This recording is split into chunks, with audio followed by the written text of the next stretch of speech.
Hello trainees. Today we are going to learn about skill learning. The objectives of the session are: after the session you will be able to define skill, explain the process and transfer of skill, state the phases in skill learning.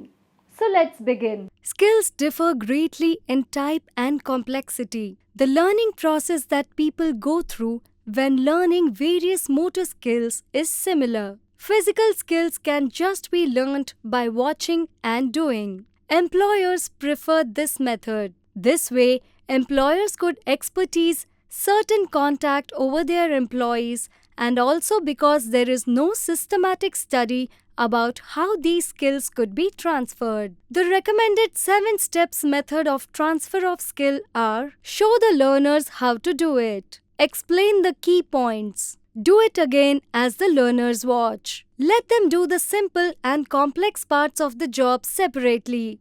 Limitation: help them do the whole job. Linking: watch them as they do the whole job. Refinement: make them practice by putting them on the job. Learning is made up of 3 different phases, namely phase of acquisition, phase of retention, and phase of recall. Phase of acquisition. In this phase, the learner will learn using his mind. Attention and perception are the main factors involved in this stage of learning. Perception means seeing an object with meaning.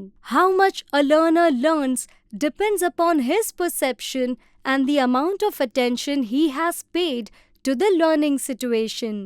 The learner focuses his or her attention on the things to be learned because he wants to learn them. For example, if someone is interested in something like television or radio, then they might try to learn science in order to know how they work. If someone is motivated to learn by getting rewards or prizes, they might focus because they want the prize or reward and not because they want to learn. Both kinds of motivation are useful for the purpose of acquisition in a learning situation. Psychologists say that one should possess the capacity to receive and learn the things that the instructor wants to teach him. This is known as readiness to learn. This readiness by the learner is required to learn any kind of learning. Phase of retention.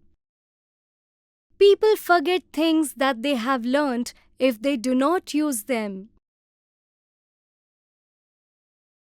As a result, instructors advise overlearning as opposed to underlearning. Things can be remembered throughout the learner's life if they have been overlearned. To achieve such a state, the learner should not satisfy oneself with the minimum amount of study but practice repeatedly beyond the level of just recall for remembering things. One more thing that helps the learner to remember things is how information is organized and connected in a meaningful way. Application phase. The third phase of learning is called recall. Only when the learner can recall the material from memory when it is needed, learning is said to be complete. Let's look at what Aristotle said about this theory. In order to remember something, it needs to be connected or associated with something else in our minds. When we recall a memory, it's easier if it is linked to a related idea or experience. Our memories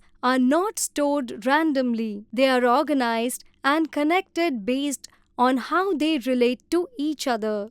Let's quickly recap what we have learned till now. This video on skill learning covers the transfer of skills through a 7-step method. It emphasizes the 3 phases of learning: acquisition, retention, and recall. Attention, perception, and readiness are crucial in the acquisition phase, while overlearning and meaningful connections aid retention. Recall completes the learning process.